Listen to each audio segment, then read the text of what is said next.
Auto Cleanup. Auto-optimize your folder structure for best possible accessibility.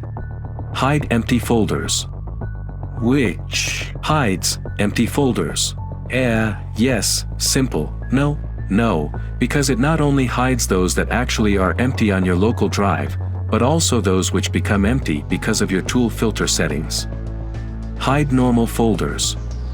As normal folders are there to organize all sorts of files on your local drive, they mostly are not useful when it comes to quick tool file access. So with this feature you can hide all folders that are not category folders. But this is not just a simple hide feature, it actually reveals the content of those folders, while reducing the folder row to just a pixel high dotted line. Hide file extensions. To get an even cleaner result list, you can choose to hide all file extensions.